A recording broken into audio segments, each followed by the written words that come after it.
सरकारच्या नमो शेतकरी महासन्मान निधी योजनेअंतर्गत सुमारे 2000 कोटी रुपयांची रक्कम 93 लाखांपेक्षा अधिक शेतकऱ्यांच्या खात्यात आज जमा होणार आहे. आता दोन्ही विभागांच्या निधीचा वापर नमो शेतकरी योजनेसाठी केला जाणार आहे. राज्य सरकारने नमो शेतकरी महासन्मान निधी योजनेसाठीचा काही निधी अनुसूचित जाती आणि अनुसूचित जमाती उपाययोजनांसाठी राखीव असलेल्या निधीतून देण्याचा निर्णय घेतला आहे. नमो शेतकरी महासन्मान निधी योजनेला मंजुरी देण्यात आली आहे. आता नमस्कार शेतकरी मित्रांनो, आजचा हा अत्यंत महत्त्वाचा व्हिडिओ तुमच्या थेट खिशाशी, तुमच्या बँक खात्याशी आणि तुम्हाला मिळणाऱ्या हक्काच्या पैशांशी निगडीत आहे. कारण आज आपण बोलणार आहोत नमो शेतकरी महासन्मान निधी योजनेच्या 9व्या हप्त्याच्या 2000 रुपयांबद्दल, जे पैसे अजूनही अनेक शेतकऱ्यांच्या खात्यामध्ये, बँक खात्यामध्ये जमा झाले नाहीत. आणि सर्वांना फक्त आणि एकाच गोष्टीची प्रतीक्षा आहे, ती म्हणजे हे 2000 रुपये खात्यामध्ये कधी जमा होणार. पण मित्रांनो, आजच्या या व्हिडिओमध्ये आपण आपली संपूर्ण चर्चा फक्त आणि फक्त पैशांबद्दलच करणार आहोत, की हे पैसे नक्की कोणाला मिळणार आहेत, तुमचे पैसे का अडकले आहेत आणि ते येत का नाहीत. आणि आता सर्वात महत्त्वाचे म्हणजे जर तुमचे पाठीमागचे पैसे अडकले असतील तर आता तुम्हाला किती पैसे मिळणार आहेत. कारण मित्रांनो, पैशांचा विषय हा प्रत्येकाच्या जिव्हाळ्याचा विषय असतो. आणि जेव्हा सरकारकडून वर्षाला 6000 रुपये आणि दर 4 महिन्यांनी 2000 रुपये असे हप्ते देण्याची घोषणा होते, तेव्हा हे पैसे आपल्या बँक खात्यात क्रेडिट होण्याचा तो SMS बघण्याची एक वेगळीच उत्सुकता असते. पण अनेक शेतकरी बांधव सध्या चिंतेमध्ये आहेत. कारण काहींना 8वा हप्ता मिळाला नाही, म्हणजे त्यांचे 2000 रुपये आधीच बुडालेले आहेत किंवा कुठेतरी अडकून पडलेले आहेत. आणि आता 9व्या हप्त्याचे 2000 रुपये मिळण्याची ही वेळ आली आहे. त्यामुळे त्यांचे जुने पैसे अडकलेत, त्यांना आता थेट 4000 रुपये मिळतील. आणि म्हणजे त्यांना थेट 4000 रुपये मिळतील का, की फक्त 2000 रुपये मिळतील, हा सर्वात मोठा पैशांचा प्रश्न सध्या उभा राहिला आहे. मित्रांनो, हे पैसे का येत नाहीत, यामागे काही अत्यंत महत्त्वाची कारणे आहेत, जी थेट तुमच्या बँक खात्याशी जोडलेली आहेत. जसे की अनेक शेतकऱ्यांचे बँक खाते त्यांच्या आधार कार्डशी लिंक नाही, किंवा त्यांच्या बँक खात्याला NPCI म्हणजे नॅशनल पेमेंट्स कॉर्पोरेशन ऑफ इंडियाचे मॅपिंग झालेले नाही. आणि जोपर्यंत हे मॅपिंग होत नाही तोपर्यंत सरकारकडून पाठवलेले 2000 रुपये तुमच्या खात्यात जमा होऊ शकत नाहीत. हे पैसे हवेतच लटकत राहतात. त्यामुळे ज्यांना खरोखरच हे 2000 रुपये हवे आहेत त्यांनी सर्वात आधी आपली EKYC पूर्ण करणे गरजेचे आहे. कारण पैशांचा थेट संबंध तुमच्या EKYC आणि आधार बँक लिंकशी आहे. मित्रांनो, तुम्हाला माहीतच असेल की PM किसान योजनेचे वर्षाला 6000 रुपये आणि या नमो शेतकरी योजनेचे वर्षाला 6000 रुपये असे एकूण 12000 रुपये शेतकऱ्यांच्या हातामध्ये पडतात. पण हे पैसे मिळवण्यासाठी शासनाचे जे कडक नियम आहेत ते पूर्ण करावेच लागतात. आता अनेक जण विचारत आहेत की हे पैसे नक्की कोणाला मिळणार आहेत. तर मित्रांनो, हे पैसे अशाच शेतकऱ्यांना मिळणार आहेत ज्यांची जमीन त्यांच्या नावावर आहे, ज्यांनी PM किसान योजनेसाठी यशस्वीरित्या नोंदणी केली आहे आणि ज्यांचे बँक खाते अगदी व्यवस्थित चालू आहे आणि कोणत्याही प्रकारची तांत्रिक अडचण त्यांच्या खात्यात नाही. अशाच लोकांना हे 2000 रुपये आणि किंवा ज्यांचे मागचे अडकलेत त्यांना 4000 रुपयांचे पैसे थेट त्यांच्या खात्यामध्ये DBT म्हणजे डायरेक्ट बेनिफिट ट्रान्सफरद्वारे ह्याच्या माध्यमातून जमा केले जाणार आहेत.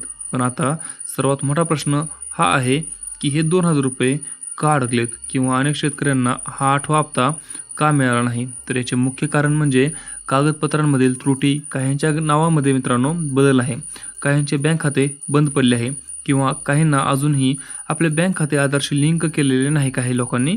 आणि जोपर्यंत तुम्ही बँकेत जाऊन तुमच्या खात्याला आधार लिंक करत नाही आणि DBTचा पर्याय सक्रिय करत नाही, म्हणजे चालू करत नाही, तोपर्यंत तुम्हाला 1 रुपया देखील मिळणार नाही, हे सत्य आहे. त्यामुळे हे पैसे मिळवण्यासाठी तुम्हाला तुमची बँक खात्याची स्थिती वारंवार तपासावी लागेल. आता आपण बोलूया की आम्हाला नक्की किती पैसे मिळणार आहेत. तर मित्रांनो, नियमानुसार दर 4 महिन्यांनी 2000 रुपयांचा एक हप्ता दिला जातो. जर तुम्हाला 8वा हप्ता मार्चमध्ये आला होता, तो मिळाला असेल तर आता तुम्हाला फक्त 9व्या हप्त्याचे 2000 रुपये मिळतील. पण जर तुम्ही त्या दुर्दैवी शेतकऱ्यांपैकी एक असाल ज्यांना 8व्या हप्त्याचे 2000 रुपये मिळालेच नव्हते, पण आता तुमची सगळी कागदपत्रे क्लिअर आहेत, तर तुम्हाला 8वा हप्ता आणि 9वा हप्ता असे दोन्ही हप्ते मिळून थेट 4000 रुपये तुमच्या खात्यामध्ये जमा होण्याची दाट शक्यता आहे. त्यामुळे तुम्ही तुमचे बँक स्टेटमेंट चेक करणे खूप गरजेचे आहे. पैशांचा हा संपूर्ण खेळ फक्त आणि फक्त तुमच्या कागदपत्रांच्या आणि बँक खात्याच्या अचूकतेवर अवलंबून आहे. हे पैसे थेट महाराष्ट्राच्या शासनाकडून म्हणजे महाराष्ट्र शासनाकडून शेतकऱ्यांच्या कल्याणासाठी दिले जातात आणि जेणेकरून शेतीसाठी बियाणे खते घेण्यासाठी या पैशांचा उपयोग व्हावा. पण जर हेच पैसे वेळेवर आले नाहीत किंवा काही तांत्रिक कारणामुळे अडकले तर शेतकऱ्यांचे मोठे नुकसान होते. त्यामुळे हे पैसे अडकू नयेत यासाठी सरकारने CSC केंद्रावरती जाऊन EKYC करण्याची सुविधा उपलब्ध करून दिली आहे, जिथे जाऊन तुम्ही तुमचे अंगठे लावून हे पैशांचे काम मार्गी लावू शकता. आता तुमच्या मनामध्ये विचार नक्कीच येत असेल की हे सगळं ठीक आहे, पैसे कोणाला मिळतील आणि पैसे का अडकलेत, किती मिळतील हे सगळं समजलं, पण हे 2,000 किंवा 4,000 रुपये नक्की आमच्या बँक खात्यात कधी जमा होणार, तो बँकेचा मेसेज मोबाईलवरती कधी वाजणार, पैशांची नेमकी तारीख काय आहे ज्याची आपण सर्वजण आतुरतेने वाट पाहत आहोत. तर मित्रांनो, याच बहुप्रतीक्षित प्रश्नाचे उत्तर मी तुम्हाला आता देणार आहे. पण त्यापूर्वी एक गोष्ट नीट समजून घ्या. जसे मी सुरुवातीला सांगितले होते की 8वा हप्ता हा प्रत्यक्षात जानेवारीमध्ये मिळायला हवा होता, पण तो उशिरा म्हणजे मार्चमध्ये जमा झाला. त्यामुळे आता वेळेचा हिशोब पाहिला तर 4 महिने पूर्ण झालेत आहेत असे धरून 9वा हप्ता देण्याची वेळ नक्कीच आली आहे आणि या नियमानुसार पैसे मिळवायला हवेत म्हणजे पैसे मिळायला हवेत. पण खरी परिस्थिती आणि अत्यंत महत्त्वाचे सत्य हे आहे की अजूनपर्यंत महाराष्ट्र शासनाकडून या 9व्या हप्त्याची पैशांसाठी कोणताही GR अधिकृत शासन म्हणजे निर्णय म्हणजे GR जारी केलेला नाही, म्हणजे ह्याचा आणखी GR आलेला नाही.